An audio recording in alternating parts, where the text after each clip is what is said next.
आइए शैलेश जी, मैं आज आपको अपनी फैक्ट्री में लेके आ चुका हूँ, जहाँ पे हम अपने इंजन ऑयल की मैन्युफैक्चरिंग करते हैं।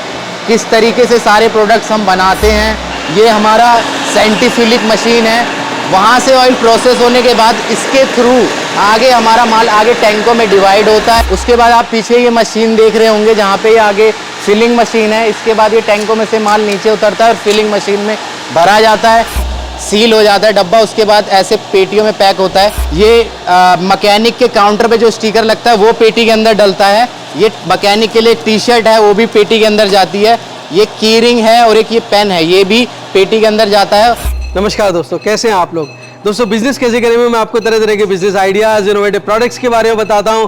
तो आज मैं आपको लेकर आ चुका हूं लुब्रिकेंट ऑयल, इंजन ऑयल बनाने वाली फैक्ट्री में, दिल्ली के मुंडका में हूं, जहां पर मैं आपको इस बिजनेस से जुड़ी हुई सारी जानकारी देने वाला हूं, बताने वाला हूं कि किस तरह से इंजन ऑयल, लुब्रिकेंट ऑयल की मैन्युफैक्चरिंग होती है, किस तरह से पैकिंग होती है। सारी जानकारी आपको इस वीडियो में मिलने वाली है। और ये भी बताने वाला हूं कि कैसे बिना मैन्युफैक्चरिंग किए आप लुब्रिकेंट ऑयल का बिजनेस कर सकते हैं, कितना निवेश रहेगा, कितने प्रॉफिट मार्जिन्स रहेंगे, किस तरह से आप लुब्रिकेंट ऑयल की मार्केटिंग करेंगे। सारी जानकारी आपको बिजनेस टिप के साथ इस वीडियो में मिलने वाली है। बहुत ही इंटरेस्टिंग ये वीडियो होने वाला है, बिल्कुल स्किप मत करना, एंड तक देखना। और अगर अच्छा लग रहा है तो अभी से लाइक और शेयर कर दीजिए दोस्तों, जिससे आपके साथ साथ किसी और को भी अच्छा रोजगार, अच्छा कारोबार मिल सके। तो देर किस बात की दोस्तों, शुरू करते हैं। Let's get started.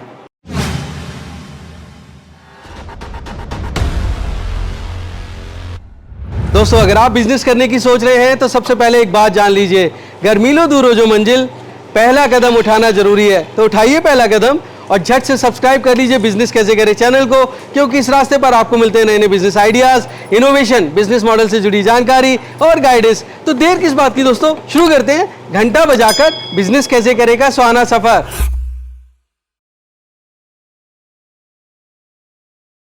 दोस्तों, अगर आप सस्टेनेबल और प्रॉफिटेबल बिजनेस करना चाहते हैं तो ऐसे प्रोडक्ट चुनिए जिनकी मार्केट में डिमांड बहुत ज़्यादा हो, और वो डिमांड चाहे सर्दी हो, गर्मी हो, बारिश हो, हमेशा बनी रहे। तो मैं समझता हूँ कि लुब्रिकेंट ऑयल, इंजन ऑयल ऐसा प्रोडक्ट है जिसकी डिमांड मार्केट में हमेशा बनी रहती है, क्योंकि हर व्यक्ति व्हीकल्स इस्तेमाल करता है, चाहे कार हो, चाहे स्कूटी हो, चाहे बाइक्स हो या फिर मशीनरी हो। इन सब का जो इस्तेमाल है, इंजन ऑयल, लुब्रिकेंट्स, ग्रीस, इस तरह की इंडस्ट्री और इस तरह के ऑटोमोबाइल्स में होता ही होता है। तो इस तरह के जो प्रोडक्ट हैं वो ख़राब भी नहीं होते हैं और आपको बहुत अच्छा प्रॉफिट मार्जिन दे सकते हैं। तो इसी सारे बिजनेस के बारे में जानकारी देने के लिए मैं पहुंच चुका हूं राजधानी पार्क मुंडका इलाके में, सीडॉल लुब्रिकेंट्स में हूँ। और मेरे साथ मौजूद है सीडॉल लुब्रिकेंट्स के ओनर मिस्टर कुंवर सिंह यादव जी। बहुत बहुत स्वागत है कुंवर जी, आपका बिजनेस कैसे करें। बिल्कुल शैलेश जी, आपका भी बहुत बहुत स्वागत है, आप हमारे ऑफिस पे आए। बहुत बहुत धन्यवाद, आप इतने लोगों को रोजगार दे रहे हैं कुंवर सिंह जी। मेरे दोस्तों के लिए बताइए कि आखिर ये अपॉर्चुनिटी कितनी बड़ी है जो आप मेरे दोस्तों को ऑफ़र कर रहे हैं। क्या है बेसिकली जो ऑफ़र आपका है। मेरी कंपनी का नाम सीडॉल लुब्रिकेंट्स है और हम बेसिकली इंजन ऑयल्स, ग्रीसेस में डील करते हैं। हम आपके व्यूवर्स को, जो आपके चैनल को देखते हैं, उनके लिए अपनी कंपनी की डिस्ट्रीब्यूटरशिप लेके आए हैं, जिसके अंदर वो हमारी कंपनी का मटेरियल खरीद के अपने डिस्ट्रिक्ट के डिस्ट्रीब्यूटर बन सकते हैं।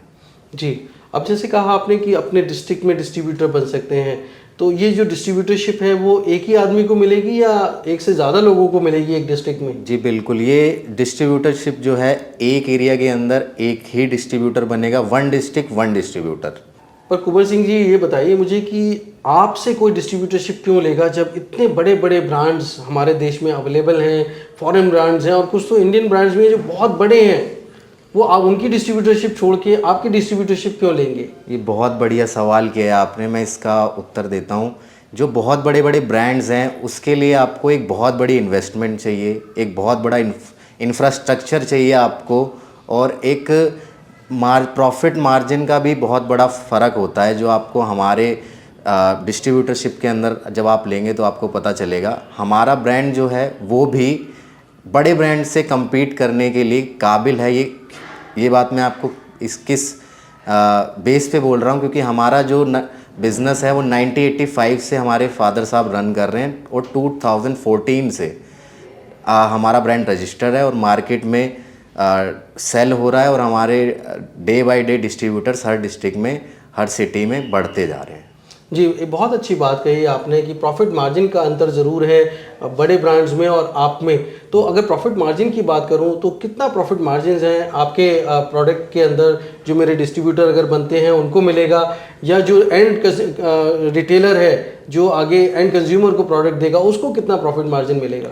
जो प्रॉफिट मार्जिन की बात है, मैं इसमें बता दूं कि आपके हमारे जो डिस्ट्रीब्यूटर से लेके हमारे डिस्ट्रीब्यूटर जब होलसेलर को बेचेगा और होलसेलर जब रिटेलर को बेचेगा तो वहाँ तक तीनों को अच्छा मार्जिन मिलने वाला है।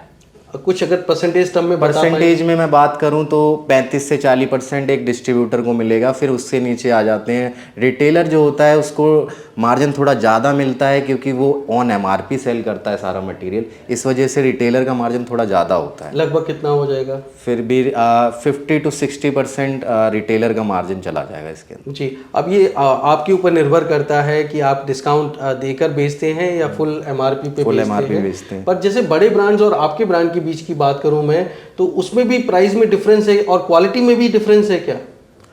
क्वालिटी में तो ऑलरेडी कोई डिफरेंस हमारा आपको मिलने नहीं वाला है। क्वालिटी के बेस पे ही हम लोग 2014 से आज 2023 हो गया, अप्रॉक्सीमेटली 10 साल होने वाले हैं, तो क्वालिटी के बेस पे ही हम मार्केट में डे बाय डे ग्रो कर रहे हैं, हमारे डिस्ट्रीब्यूटर्स ग्रो कर रहे हैं, तो क्वालिटी का तो सेम हम क्वालिटी का गारंटी देते हैं अपने ब्रांड के अंदर। जी, और प्राइस जो बड़े ब्रांड्स हैं और आपके ब्रांड में कोई अंतर है प्राइस में? प्राइसिंग में तो डेफिनेटली MRP पे जाएंगे तो MRP के अंदर आपको सेम देखने को मिल जाएगी, पर जो एक डिस्ट्रीब्यूटर प्राइस होता है और एक जो रिटेलर प्राइस होता है उसके अंदर काफ़ी बड़ा डिफरेंस मिलेगा आपको। परसेंटेज टर्म में मैं अगर बात करूं तो मान लीजिए ये यही एक है, 1 लीटर का, आपका कितने का पड़ेगा और ये कोई बड़े ब्रांड का होगा वो कितने का पड़ेगा? अप्रॉक्सीमेटली एक डिस्ट्रीब्यूटर प्राइस जो होता है मैं वो तो डिस्क्लोज़ नहीं कर सकता, पर परसेंटेज के मामले में मैं अगर बात करूं कि जहां बड़े ब्रांड के अंदर आपको 10 से 15% का मार्जिन मिलता है एक डिस्ट्रीब्यूटर को, हमारे ब्रांड में आपको वही 30 to 40% आपको उसका मार्जिन मिल जाता है। ये काफ़ी बड़ा अंतर है मैं समझता हूँ। और आप कह रहे हैं कि क्वालिटी सेम है, क्वालिटी चेक होती है आपकी कैसे? आप अपने लेवल पे ही कह रहे हैं या वर्बली कह रहे हैं या कोई डॉक्यूमेंट्स में भी होता है ये? डॉक्यूमेंट्स में अगर मैं बात करूं तो डॉक्यूमेंट्स तो कुछ मेरे पीछे भी लगे हुए हैं जिसमें लैब रिपोर्ट भी है, फिर भी मैं आपको बता देता हूं कि क्वालिटी चेक जो हमारी कंपनी में जिस तरीके से बेस ऑयल हम जो आगे से परचेज़ करते हैं, जो हमारा रॉ मटेरियल होता है, वो ऑलरेडी क्वालिटी चेक होके ही हमारे तक पहुंचता है। उसके बाद हम लोग अपनी मैन्युफैक्चरिंग यूनिट में उसको प्रोसेस करते हैं, एक कंप्लीट एंड प्रोडक्ट बनाते हैं जो हमारे डिस्ट्रीब्यूटर को डिलीवर होता है। जी, अब आपने कहा कि भाई फॉरेन ब्रांड से भी आप compete कर सकते हैं, एक प्रोसेस आपने बताया, पर सबसे बड़ी बात होती है कि अगर वो डिस्ट्रीब्यूटर बनते हैं तो क्या वो मार्केट में माल सेल कर पाएंगे? मार्केट कितना बड़ा है, अगर इसके बारे में बता पाएँ मुझे, क्योंकि बहुत सारे मेरे दोस्त हैं जो छोटे इलाकों में रहते हैं, जैसे कस्बों में रहते हैं, गांव में रहते हैं या छोटे छोटे शहरों में रहते हैं, तो वहाँ पे उनको सेल करने में प्रोडक्ट दिक्कत ना हो, इसके बारे में बता पाएंगे? खास करके डिस्ट्रीब्यूटर क्या वो डायरेक्ट डीलर को देगा? डिस्ट्रीब्यूटर, मैं सबसे पहले शुरू से आपका जवाब देता हूँ जो आपने क्वेश्चन पूछा कि मार्केटिंग करने में, सेल करने में छोटे कस्बे वालों को या कोई भी जो हमसे डिस्ट्रीब्यूटरशिप लेता है उसको क्या दिक्कत आने वाली है और वो क्या दिमाग में पहले ये सोचेगा मैं बेच पाऊँगा कि नहीं बेच पाऊँगा। जी, तो सबसे पहली बात, छोटे कस्बों वालों के लिए तो और भी ज़्यादा इजी होने वाला है हमारा प्रोडक्ट सेल करना, क्योंकि मेट्रो सिटीज़ के अंदर जो बड़ी कंपनियों ने अपना एक घेरा बना रखा है एडवर्टाइजमेंट के थ्रू, जो एक वो बहुत बड़े बड़े कमर्शियल्स करते हैं, बड़े बड़े स्टार्स को हायर करते हैं, उस वजह से उनकी कॉस्टिंग बहुत ज़्यादा हो जाती है और एक ना कस्टमर को बहुत महंगा पड़ता है एंड में। तो एक कस्बे का कोई व्यक्ति अगर अपने गांव क्षेत्र में या फिर अपने डिस्ट्रिक्ट में ले जाके इसको सेल करता है और उसको क्वालिटी वो हमारी जब दिखाता है एक कंपैरिजन में बड़े ब्रांड के और हमारे ब्रांड में, तो लोगों को समझ में आता है कि क्वालिटी सेम है और ये आपको बिल्कुल अच्छे से, मतलब एक ब्रांड बड़े ब्रांड में और छोटे ब्रांड में कोई फ़र्क नहीं पहचान पाता जब क्वालिटी उसको सेम मिल जाती है और प्राइस अच्छा मिल जाता है। जी, अब मार्केट की बात करें, कितना बड़ा मार्केट है, क्योंकि आप तो डिस्ट्रीब्यूटरशिप पूरे देश भर में दे रहे हैं। हाँ जी, तो हाँ देश भर में पूरा मार्केट है, वो आगे सेल कर पाएंगे? बिल्कुल। जो इसका मार्केट कैप में अगर बताऊं तो इंडिया की बात करूं तो 21 करोड़ से ज़्यादा टू व्हीलर्स हैं हमारे देश में, और 7-8 करोड़ से ज़्यादा फोर व्हीलर्स हैं हमारे इंडिया के अंदर। तो अप्रॉक्सीमेटली आप लगा के चलिए 30 करोड़ व्हीकल्स का ऑटोमोबाइल सेक्टर में हमारे 30 करोड़ व्हीकल हैं, जो मार्केट कैप है हमारे व्हीकल्स का। तो कितना बड़ा मार्केट कैप है, आप ये देख के समझ सकते हैं आपके लिए कितना इजी होने वाला है सेल और करना। कहाँ इस्तेमाल होता है ये सब? ये आपका इंडस्ट्रियल यूज़ में होता है, जेसीबीज़ वगैरह में होता है। इंडस्ट्रियल में जैसे बहुत बड़ी बड़ी कंपनीज़ होती हैं जिनकी बहुत बड़ी बड़ी मशीनें होती हैं, उन मशीनों के अंदर गियर ऑयल्स वगैरह, हाइड्रोलिक्स वगैरह, ग्रीसेस वगैरह ये सब यूज़ होती है। ये सिर्फ ऑटोमोटिव सेक्टर तक ही सीमित नहीं है, ये प्रोडक्ट इंडस्ट्रियल में भी आपके यूज़ होने वाला है और ऑटोमोटिव में भी यूज़ होने वाला है। जी, बहुत बहुत शुक्रिया, आपने इतनी जानकारी दी। लेकिन मैं अब चाहता हूँ आपसे कि एक तो आप अपनी मैन्युफैक्चरिंग दिखाएं और आप किस किस तरह के प्रोडक्ट्स बना रहे हैं उसका भी एक ओवरव्यू दें। बिल्कुल। जो हम प्रोडक्ट्स बना रहे हैं, शुरू करता हूं मैं बाइक सेगमेंट से। बाइक के अंदर हम बाइक इंजन ऑयल बनाते हैं, ब्रेक ऑयल बनाते हैं, स्टीयरिंग ऑयल बनाते हैं, कूलेंट बनाते हैं, अपना हाइड्रोलिक बनाते हैं, गियर ऑयल बनाते हैं। ऑल ओवर आई थिंक सारी रेंज आपको मिलने वाली है ऑटोमोटिव और इंडस्ट्रियल के अंदर हमारे पास। जी दोस्तों, कितने रुपए से ये डिस्ट्रीब्यूटरशिप मिलती है? क्या आप डीलर बना सकते हैं अपने अंडर में या डायरेक्ट रिटेलर को सेल करेंगे? इसके बारे में भी सारी जानकारी मैं आपको आगे देने वाला हूं। पर सबसे पहले हम चलते हैं फैक्ट्री में जहां पर आपका ये मैन्युफैक्चरिंग हो रही है। तो आप फैक्ट्री दिखा सकते हैं? बिल्कुल सर। आइए शैलेश जी, मैं आज आपको अपनी फैक्ट्री में लेके आ चुका हूँ जहाँ पे हम अपनी इंजन ऑयल की मैन्युफैक्चरिंग करते हैं, किस तरीके से सारे प्रोडक्ट्स हम बनाते हैं। जो मेरे पीछे ये आप बड़ा सा टैंक देख रहे हैं, इसको ब्लेंडिंग प्लांट बोलते हैं। इसके अंदर हमारा बेस ऑयल, सारी मटेरियल हम मिक्स करके एक डिग्री सेट करके इसके अंदर फिर हम अपना मटेरियल आगे अलग अलग टैंकों में डिवाइड करते हैं, फिर वो मशीनों में जाके फिल होता है। जिस तरह आपने अभी पीछे देखा हमारा ब्लेंडिंग प्लांट था, उसके बाद का जो प्रोसेस है मैं आपको दिखा देता हूँ।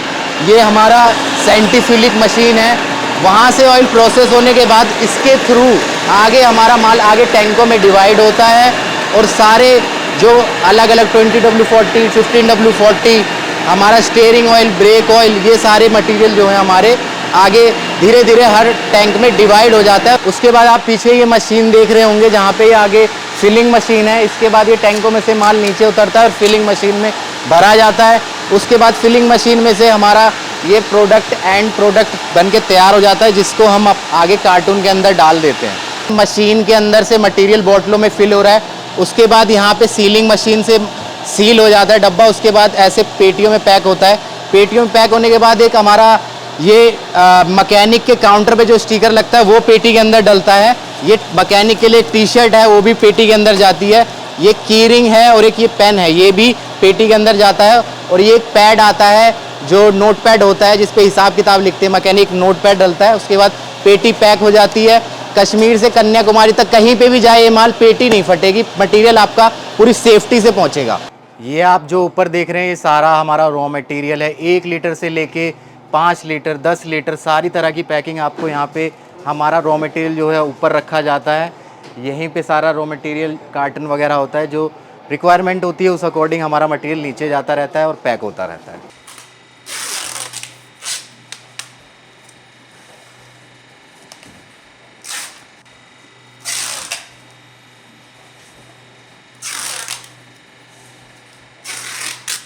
तो दोस्तों, आपने फैक्ट्री में देखा कि किस तरह से ये सारे lubricants, oils, engine oils, brake oils वगैरह बनते हैं। मैं समझता हूँ कि अपने आप में काफ़ी रोचक जानकारी है। ज़रूर शेयर करिए दूसरे लोगों से, उनको भी आइडिया लगे कि आखिर ये ऑयल का बिज़नेस कैसे होता है, किस तरह से मैन्युफैक्चरिंग होती है, फिलिंग होती है। ये जानकारी होना बहुत एजुकेशनल है और मैं समझता हूँ कि हर किसी का हक है, आपके दोस्त, रिश्तेदार जो भी जानना चाहें उनको ज़रूर ये नॉलेज दीजिए।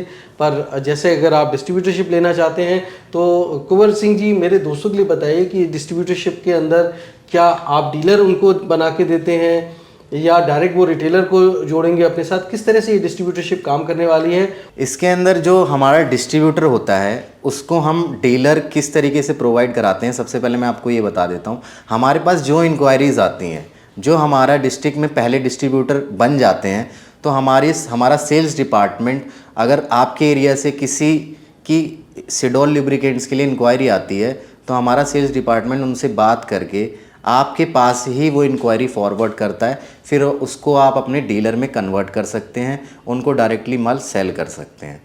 दूसरी बात मैं आपको बताना चाहूँगा, डिस्ट्रीब्यूटरशिप अमाउंट अगर 1.5 लाख रुपए का होता है, 1.5 लाख के अंदर आप अपनी डिस्ट्रीब्यूटरशिप ले सकते हैं।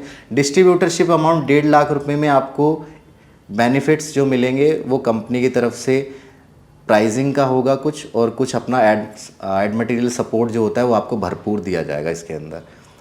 पर बहुत सारे ऐसे मेरे दोस्त होंगे जो पहली बार बिजनेस करेंगे और 1.5 लाख रुपए इन्वेस्ट नहीं करना चाहते हैं, तो क्या वो बिज़नेस नहीं कर पाएंगे? क्या वो आगे आपसे जुड़ नहीं पाएंगे? नहीं, ऐसा नहीं है कि वो लोग हमसे नहीं जुड़ पाएंगे। 1.5 लाख रुपए एक डिस्ट्रीब्यूटरशिप अमाउंट है। आज के डेट में 1.5 लाख रुपए का इन्वेस्टमेंट काफ़ी बड़ा इन्वेस्टमेंट है मेरे हिसाब से, जो लोगों को लगता है। तो कोई भी पर्सन अपना पैसा इतनी जल्दी भरोसा नहीं करता कि मैं 1.5 लाख रुपए इन्वेस्ट करूं, कल को मेरा माल सेल होना हो, मैं मार्केट कर पाऊं या ना कर पाऊं, या मटेरियल या क्वालिटी चेक मैं किस तरह कर पाऊंगा। क्या मुझे 1.5 लाख रुपए ही देने पड़ेंगे तभी मैं सिडोल लुब्रिकेंट्स का ऑयल की क्वालिटी चेक कर पाऊंगा? नहीं, ऐसा नहीं है। आप 25 से 30 हज़ार रुपये का सैम्पल ऑर्डर लगाइए कंपनी में, और अपना जो भी उसके अंदर 8-10 बॉक्स आते हैं अपना मार्केट में लेके जाइए, क्वालिटी चेक कराइए, और लोगों को पसंद आता है, अच्छा आपको रिव्यू मिलता है मार्केट से, देन आप आइए कंपनी में दोबारा और अपनी डिस्ट्रीब्यूटरशिप फाइनल कीजिए हमारे साथ। पर ये कोई टाइमलाइन है इसके लिए, कितने समय के अंदर अंदर वापस आना पड़ेगा? अब क्या है कि ये बहुत बढ़िया सवाल है आपने पूछ लिया, कि ये वीडियो में ही इसका उत्तर मैं दे देता हूँ।